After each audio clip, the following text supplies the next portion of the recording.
Abaana ab'obuwala, when you're going at your boyfriend's place, bw'oba owulira tokyalina feelings bulungi.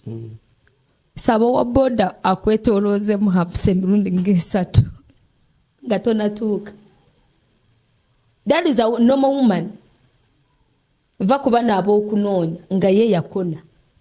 Waliwo abawala nga baakona bayivawo. Humps za mugaso ng'ogenda wa boyfriend. Naye bw'oba ogenda ku mirimu tozigendamu. Oyinza okukomekereza nga boss goolidde. Wangi? Bw'oba ogenda ku mulimu. Oyinza okukomekereza nga olidde boss mu by'okusaaga. Boda bambi tubeegayiridde bw'oba otuuse ku Hump. At least gikube lumu tuyitewo. Naye bino eby'okukubamu ta bannange taata. Ho ekibeera awo. Ogenda otuuka wa boyfriend nga tewekyetaaga romance. Nga wakyamusedda buuzaako abawala abalala bingonesi. Naye ababoda mukendeeza okuba nga mutwala abawala bambi nga mubakuba mu Humps mpola mpola. Nze era owa boda ntwala mugamba ku Humps yitawo obuyisi.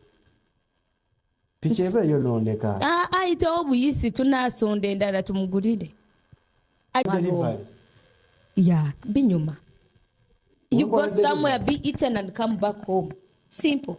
Go be eaten and come back home in your house and have that comfort yourself. Na yo fota nga tewegas. Why would you die nga you haven't seen anything? Wakiri tununa kofe. Wakiri kano omulundu gumu. Ne goma nyo kufanga tewegas eko wadi. Choga abo bafaza sebantu. Abata nabituuka mu kweyo stage okubanga yeegata naye nga Edwin oli mu stage ya kwegata lwaki oba ogana okwegata. There's nothing sweet like having sex in life. The rest, because the main aim for making money katika nkikuyigiriza bw'obadde tokimanyi, the main aim for making money in life omusajja yenna to be happy. Happiness ero.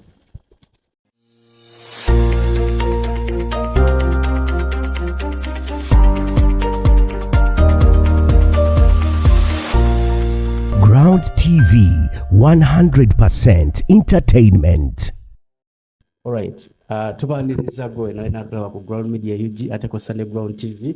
Atwagamba tugenda batukuleetera abantu ab'enjawulo okubanga tunyumyamu ebintu ebyenjawulo. We are not serious as much nga mwe mwagala okubeera because for us we are 100% entertainment. The beautiful Touch MC. Ayina ennaku zino topic z'abadde anyumyamu ne ngamba waayi.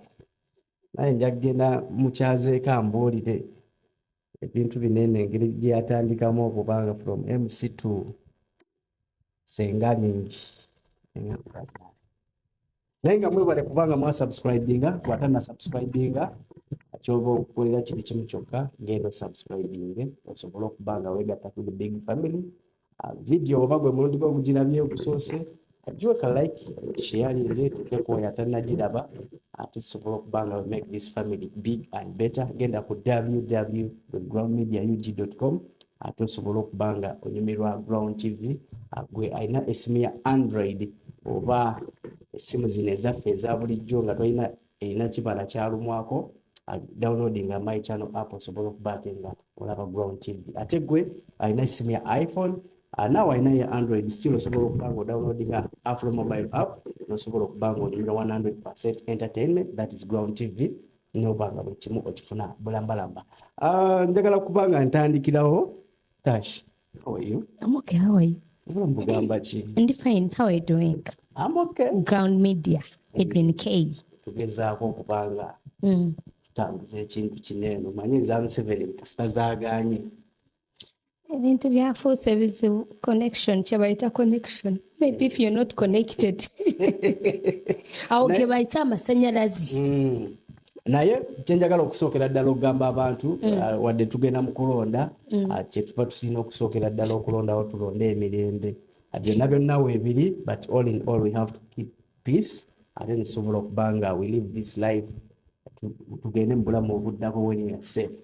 So I choose peace. I hope even you choose peace. Yeah, choose peace. Over violence. Naye ekintu kiri bwe kiti gwe londa akusanyusa That is it. abataagala okulonda genda ewaka weebake tetukulinaako obuzibu si byakukaka waliwo n'abalina endagamuntu nga naye tebalonda alina ekiro osobola okweronda wekka n'ofuuka pulezidenti w'amakaago nogamba ze pulezidenti ewange era ewange nze pulezidenti neweerondako olwo olunaku neweetongoza neweepostinga nogamba am the president of my family oba of my own nga teri akujjako oli waddembe kweronda naye nga abatulaba bonna ku ground media kose ne Tash Media 256 Tash MC Gemanya and of course I'm an MC Club TV MC presenter.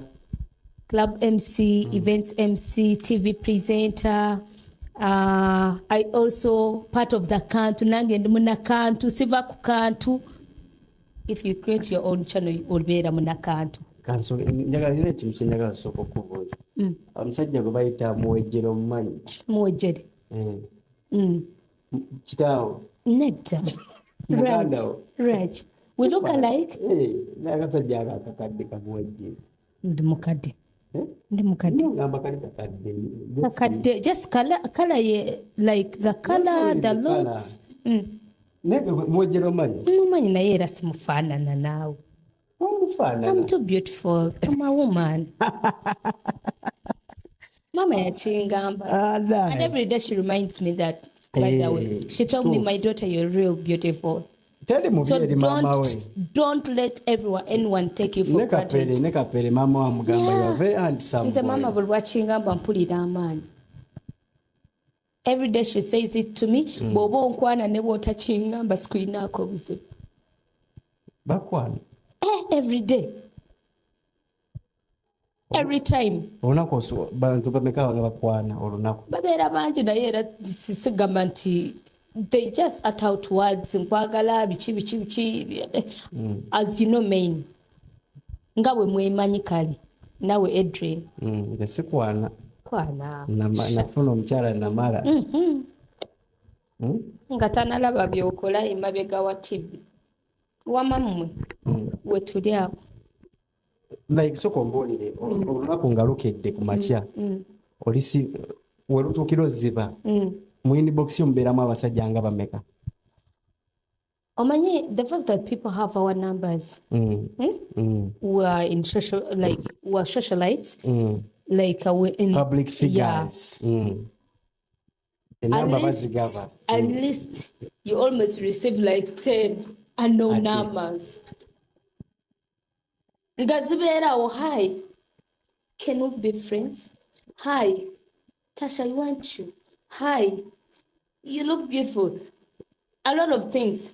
Mukumye eri erize mu hi, bameka abakuba ekibatu. Babikuba, a lot many people do, but man, ono wako wensi namba. Have a man, have a boyfriend. Ekitagwawo. No, I have a boyfriend and I don't want shit on him by the way. Unless when unless when did call officially nengamba, you know what? Damn, I'm done with you. But for now, you know mwana gwa bindu gwendia. Abayandia naye ndabikaza amulya. Nina gwendia. Have someone's son that I'm eating. Manyi waliwo obumemuzi obugenda kutambula ensangi zino nti 2026 are you among the legends in 2026? How? Wegase by the way it's too bad okimanyi kyenwana yinza okundeka nga seegaseeko sinaba kwegata guno omwaka I haven't seen anything era kyamanyi bwe ziba zaali za black kati zavanga zakyuseemu za green oba zikyali zezimu bangamba zikyusa kala buli mwaka sinalaba kulaba ku kantu konna bannange era wababeerayo eyo omuntu ng'asobola okubeerawo kale andageko obulazi ndabeeyo eza 2026 ziri zitya omusajja ogwolina atakola tanandagako ali ku mirimu businessman oba ali amirimu distance relationship Nekumye nze I've combed myself nze olabira wano wallahi sina kyenaalabye sina being honest ne mami wange anjuli luli eri twali tutambula nogamba nti olukuba mu hampu ng'okyamuka era abasajja ba boda bambi tubeegayiridde bw'oba otuuse ku hampu at least gikube lumu tuyitewo naye bino ebyokukubamu ta bannange taata ho ekibeera awo ogenda otuuka wa boyfriend nga tewakyetaaga romance nga wakyamusedda buuzaako abawala abalala being honest that's what tegeza hampu za mugaso hampu za mugaso ng'ogenda wa boyfriend naye bw'oba ogenda ku mirimu tozigendamu oyinza okukomekereza nga bosi g'olidde wange bw'oba ogenda ku mulimu oyinza okukomekereza nga olidde bosi mu by'okusaaga hampu mbi nnyo era baziteeka ku kkubo mwatukola bubi nnyo kale ababoda bw'oba oziyitako bambi tuyambe ogikube lumu tugende naye bw'obeera mu motoka toziwulira naye waliwo engeri gy'otuulamu ku boda bwoti kati buli otuula bwote kameramani wange nyamba ono omuyaya abeera like you know like you're sitting like this so every time they are putting in humps oba owulira oba ki lindako nzerase oba otudde bulungi ku boda bw'oba otudde bulungi ku boda like ng'otudde ku boda like you know omanyi abawala waliwo abatalina bubina bw'atuula ku boda ng'ayagala akole bw'ati kano wabeerewo akanya and all that kati gunda bazitudde ku boda anze boyi ntuula bwe nti nenkukwata saagala kuggwa omubiri gwange teguliiko binuubu tokikinaza kabina me I sit bulungi naye era tekikuganda kukyamuka ate waliwo abana abayaya baziresinga ai otandika okukakana amagulu era abawala nga tosobola kwekontrolinga kyova olaba abaana ba boda babalya lindako abaana ba boda ekitegeeza nabo bakimanyi nti buhampo babikola intentionally just kujjamu kigambo obeerewo kyoyogera afune watandikira luguudo ki olusingako hampo ennyingi wali eri makerere awo makerere maama Humps twawo bannange nze era siyitayo makerere saidiwa nga bw'oba okkirira wano mu kikoni outa wali ku roundabout ye Kasubi ate no ng'okkirira wano mu kikoni those Humps are too sharp omwana akubamu bw'oba ogenda tuuka wali waggulu omugamba ddala obasooka parking esooka entereere nga byakusuuseeko dda nga you dead like ng'owulira abe nagambye mbu simanyi mba amazzi gaba gakuyitamu ne balowooza byakusa dame ogenda osanga nga you just wait for no reason naye nga Humps kyogamba gabeeraawo kumpi nga galinze edre n'abantu abamu balina omumu sobola kunoonya ng'anoonya ssente beenoonya dda ssente zikubula ate n'omubiri ganosu mu lukole mulala ayusika alis ku bibiri kawabuleko naye omuntu asobola okusayiza vamu litanga mmeka siriimu lusenga lungi but the fact that I host most of the singers on my channel, like I host them on channel. Waliwo senga mwomyo oyo ajja kunzita bannange naye senga mwomyo bambi ebigambo kendeezaako nze gwolaba nkyalina emyaka gyange 12 ojja kunnemesa okufuna abasajja nga balowooza ndi mugezi nnyo tuwa abalabi baffe ekitiibwa ekyemyaka tukireke siri wa 12 tukireke ekyemyaka nedda I'm being honest teka njogera emyaka gyange I'm proud 12 like I'm very proud with it ate abantu nabagamba bwe ndituuka ku 20 wenkoma ng'ofa like I won't tell them more years ngenda kusibira mu 20s nawe omutulaba kama tumukuyita ki da every beautiful lady out there stay in 12 13 14 18 hour 20 kale ku 25 bajja gamba emyaka gikwetimbye sikiinaako buzibu wano ebeera stress stress yawanga jjajjawo yafuga baby tafuga wange mu nyumba afuga eyo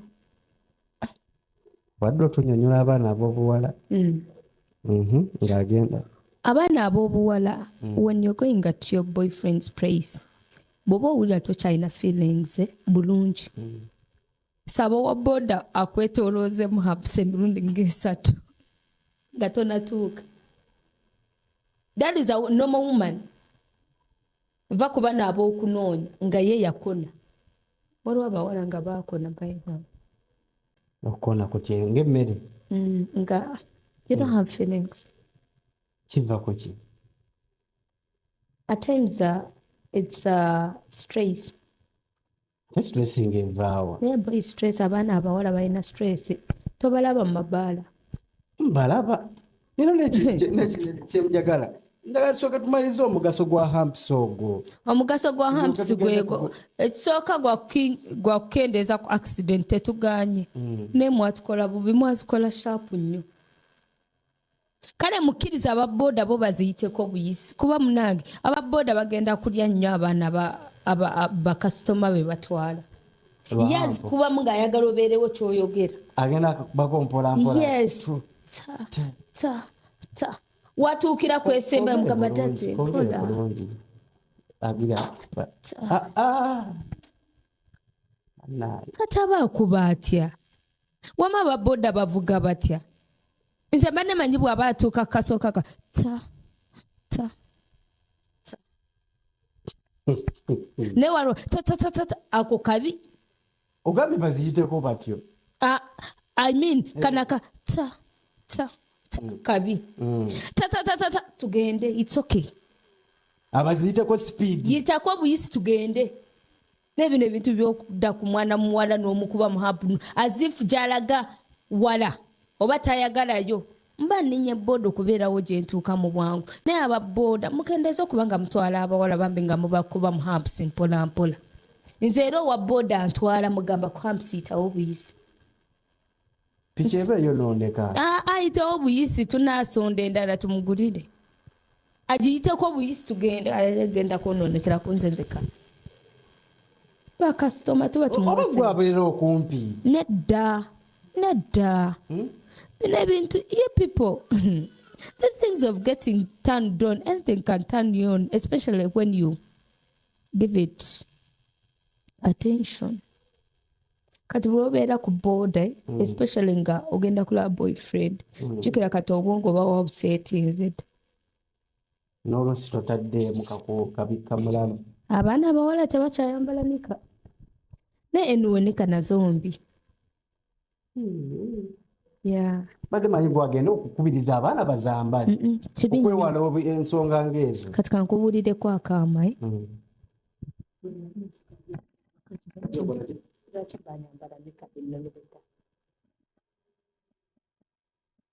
Senga yatugambye bw'oba oyina teeka munda toyambala mika yourself. Oba yambalako kano akawano eno waleke. Ebbina lyetaali.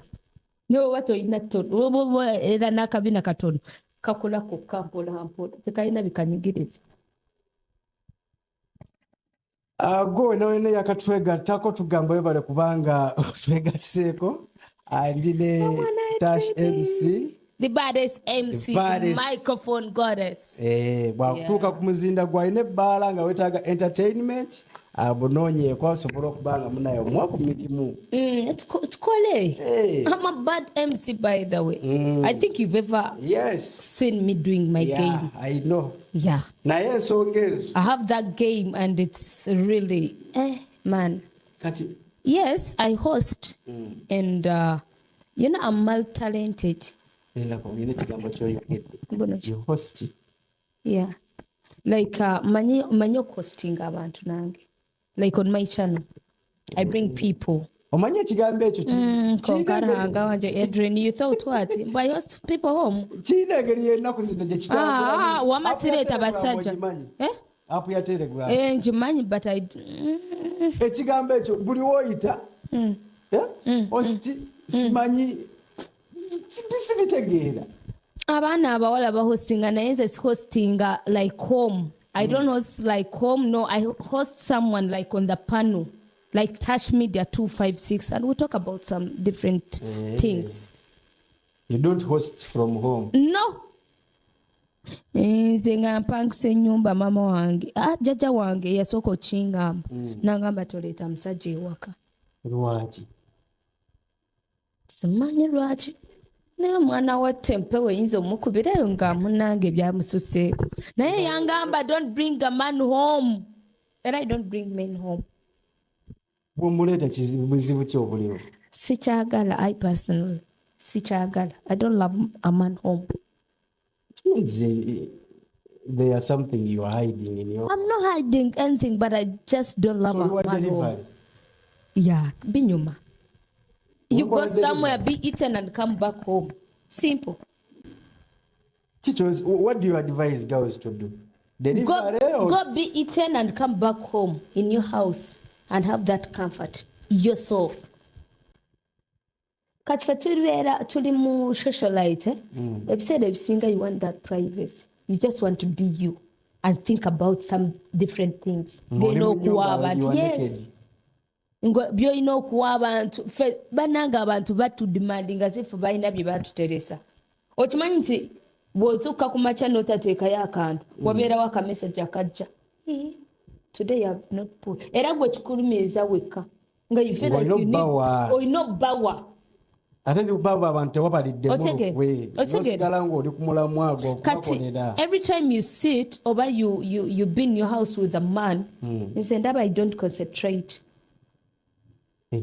So if when I'm alone, you don't concentrate. Obudde bwonna mba mbukuwadde. I give you all the time. Unless nga sikwagala, I'll burn my phone. But if I love you, I'll give you my time. Akantu nkeerabiramuko. Ababeera ku ssimu baba abatakuliiko nnyo. Abatakuliiko. Let me tell you someone you love. Edrin, omuntu gw'oyagala. Ebintu byonna osooka n'obiteeka wansi. Sina kino omugambako, baby, you know what? Let me first finish here. N'okola by'okola ng'akulaba at least. Otegeera? Naye omuntu gw'otayagala, I'll just be on my phone like that guy.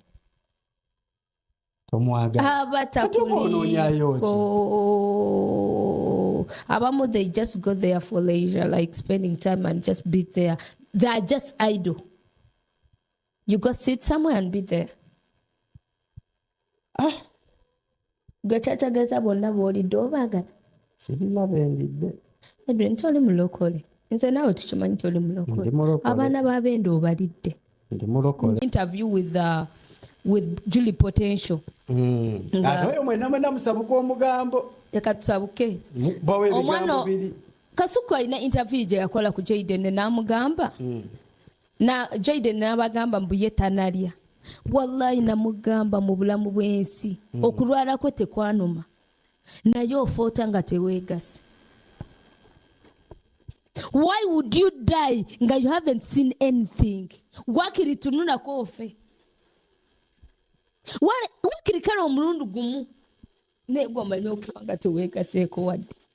Kyogamba bo bafaaza sebantu. Abatanabituuka mu kweyo stage okuba nga yeegata. Naye nga Edwin oli mu stage ya kwegata. Lwaki oba ogaana okwegata? Stage y'okwegata yeeriwa. When you're real stage kati nga bwe nkulaba oli mu stage y'okwegata. Gwana wennyini oli mu stage y'okwegata gusooka weetunuulire. Oli mu stage y'okwegata mu bulamu bw'ensi mwegate baana mmwe. There's nothing sweet like having sex in life. The rest tunoonya ssente yeeso yinza okubeerayo n'obukadde bwonga 10. Era kyova olaba bano abasajja abagagagaga They have their money, but they always want to look for those small girls. Just put them and have their satisfaction. Okategeera?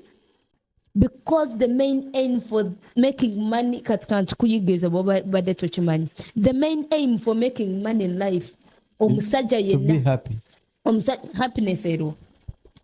Kubeerawo ng'olina mwaka kadde ku munsawo ng'oli bulungi. Osobola okunyamba n'okateekako ku buliri n'okeegatako n'osamula. Okwegata is not the problem. No, osobola kunyamba n'okateeka wamma osobola kunyamba n'akateekako ku buliri n'akeebakako. Nkayera waawo n'ekeebakako. Omanyi lwaki abasajja baspendinga over millions okuwasa omukazi n'atunda ebyewaabwe byonna. Aka ono mwana talina kyala kyamwagazi just azuuke buzuukuse ekiro ayingire ne bulwe yeekyusa ayingire kyokka. So if you're not making money to be happy, you don't know the happiness. Tonategeera Which happiness are you talking about? Tonatege era nze Mukama nkusaba singa obadde onyamba enkya n'enfumbirwa. Toli mufumbo. Sinafumbirwa omusajja ali bweru naye singa nyamba n'akomawo nga ndi mufumbu naye akimanyi nti agenda sanga akimanyi era ndi virgin ye yasembayo. Mubuuze tubeerawo ku video call n'animba mukamingi biki naye jusi namugamba naye musajja gwenze nkoyo okufumbirwa ebintu. I'm tired of being here because of your money. Because he's not around. Ate sijja kurepinga ate saagala bwenzi. Abaana b'ennaku zino siriimu mungi. Ntya siriimu. Otya siriimu? Totya lubuto? Mu bintu byonna olubuto oluzaalika. Ozuuka ku makya n'olufuna n'ozaala. Siriimu eruma nga siriimu teruma. Abaana abasinga batya mbuto. Balalu. Nze nfunisa embuto z'oyagala zonna naye tonfunisa siriimu. Kale Adrian lwaki oba ompa siriimu walaali? Mu bintu byonna. Sirina siriimu. I even told people, olaba no slim, might have a friend, musawo, but authorized to kugaba ddagala.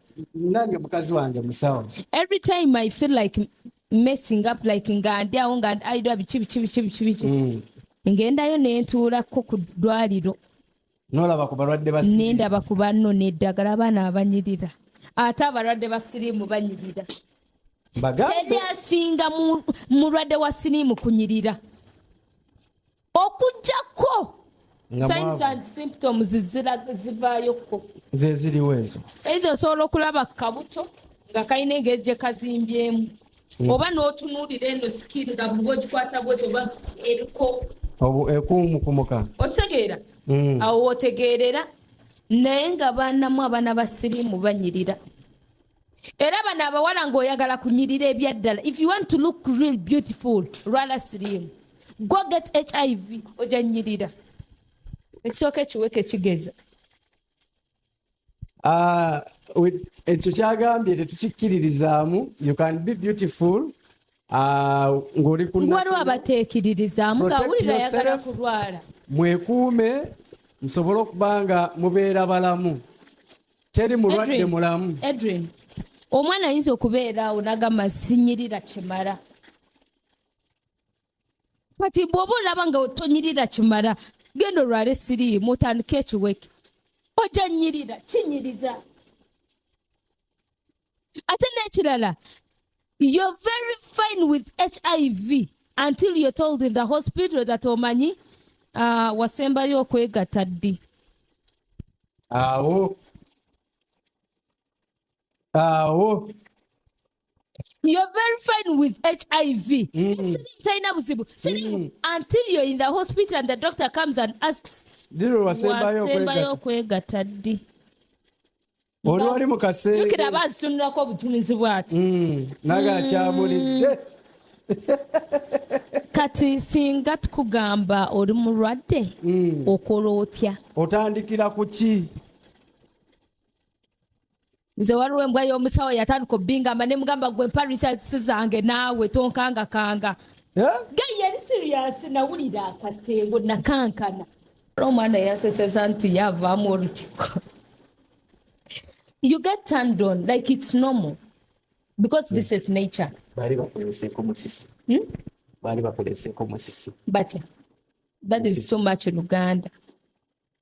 Like, no, you do me that. No. Yeah? Like chimela like naturally like any other person. Mubulamu. This one is also turned on. Kusoko omulabi. It's on. kamera bani wanyu muleke tali kiki kyendabye wali just gwavuddeko everyone gets turned on but being turned on you can control yourself kati n'abawala tebabalimbanga nti tebalina nti bo tebeegomba nabo beegomba atunuulira ekisajja n'agamba ekyo mpulira njagala nkiri waliwo eyayagala okundya nemutegedde so everyone gets turned on but being turned on you control yourself ate okubeera turned on weebaze katonda just know that you're normal kanga naawe no like being honest nze mu bulamu bwange bino ebigambo mbyogera nga sibirumamu sinywa mwenge sitamidde in life the sweetest thing you can have in life it's a 1 minute 2 minutes seconds but the sweetest thing you can have in life besides money because chemanya abasinga wemba mwegata tewegata na sente goziyina musawo and all that you put off all your clothes just for a minute just akatukatona workout is having sex ask him the other guy with hair bamwitanga Aksam ask him what is the sweetest thing on the planet no leave alone sugar bakuzemu era kyobala abakyala mubayita ba sugar sikyo mpulira amanya mwagakyusa you call your babe sugar because it's the sweetest thing kyekikuwoomera ku nsi ekimpomera mukyerera bijajako olimba katikati gwe ng'omukazi nga wazuukise ng'oyagala n'akumma kyemanyi muka nti totuulamu lwaki ogaana oba owulira obusungu being honest you know why most of the bosses bajja nga bakambwe ojo wegendereze bosi ngaze ku mulimu nga mukambwe talina kimunyiiziza buli kimu kiri well said baba bamumye ku makya kyekyamaanyi ekiriwo ku makya what do we do in the morning if you're married like when you wake up and you're with your woman what do you do in the morning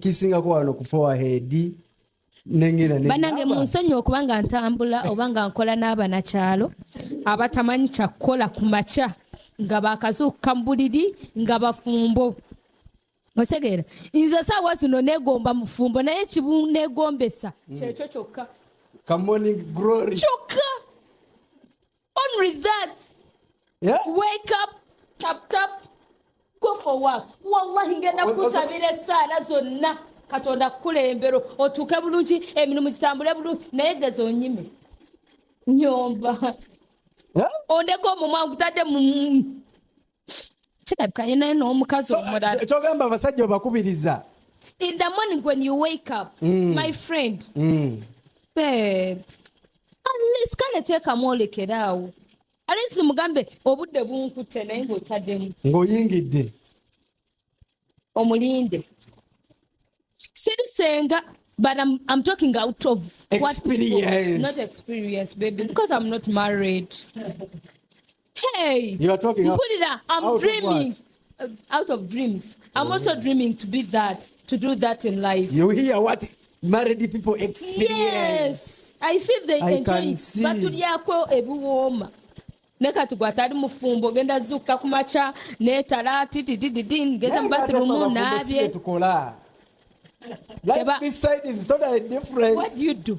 My friend. What do you do? Hey. Chisoboka kubanga muli bafumbo ngate having a morning glory. Not every day. Why? Like why? Adrian, why would you do that? Not every day. Aksam, why would you do that? Like Rachel Bozu Kambuli, like seriously. No tegata. No tegat. Oba obadde obeera mulwadde kubeera ne bwobeera olina stress nze nyina mukwano gwange yeegattira ku cupa yeegattira ku ki ku cupa ecupa ya kanra atense lumu nagenda n'endwala mu kulwana nga kyalinako n'ecupa lwaki njogera ku mulala nga nina gundi naye nga mu bulamu bwange kyali kindwaziza only that thing kubanga tofunye sex era bwe baabala okunkubamu nengenda nenjijjako nga mpulira nteredde. So that's the power of having sex. One, sex is a stress reliever bw'oba obadde tokimanyi. Oyinza okubeerawo n'ebintu ebikusumbuwa naye buli lw'omaliriza okuhavinga ka sex with the right partner, with the right guys, quote my words, with the right partner, si kugenda nga weegabangula. And I don't advise girls to do that, by the way. Si kirungi nnyo kwegabangula. Have one man you're contented with. Omubwati. Genda, like if you're stressed. Ne muba mwayombye. Teri kintu ekikyasinze okuggyako oluyombo nga ka sex.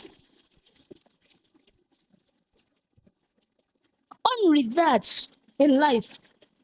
If you're stressed no longer, you're not okay, you're not right, like everything will chill upset. Having a sex, between money and sex, which is good? Sex is good, bro. Yeah? Sex is good, bro. They don't give you money, they give you sex. Sex is good, bro.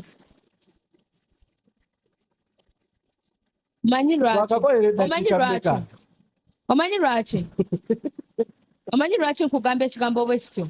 We all need money. Otegeera? We all need money. And we are working to get money. Otegeera? But there's this major... You cannot tell me no. Sex is better than money. Ebanga w'okoledde sente lwaki wawasa?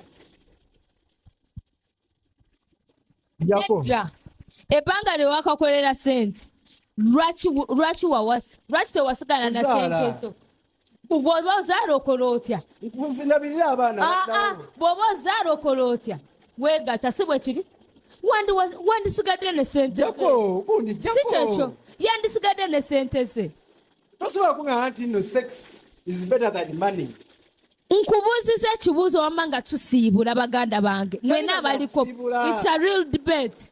Nawe mu comment section njagala ombulire. Yes, sente tuzaagala siganye. Naye bw'oba oyagala nnyo sente lwaki wasalawo okuwasa? Lwaki tewasigaza sente z'ewaka n'oziteekanga ku buliri n'ozirabako ng'oyambadde bwereere n'ozirabako? Mubeere bulungi mweraba. Money is money. You cannot compare anything to money. Wame sente muzikole. You can have sex anywhere but you cannot get money. Ndowooza owulira anywhere. Why are you having it anywhere? Because it is nothing. It's real something because it's where your kids came from. It's where your kids came from. Yasooka kwegata, bwe yamala okwegata n'azaala abaana. Sente zo si ze zakuzaalira abaana. Akisa mu sente zo ze zikuzaalira.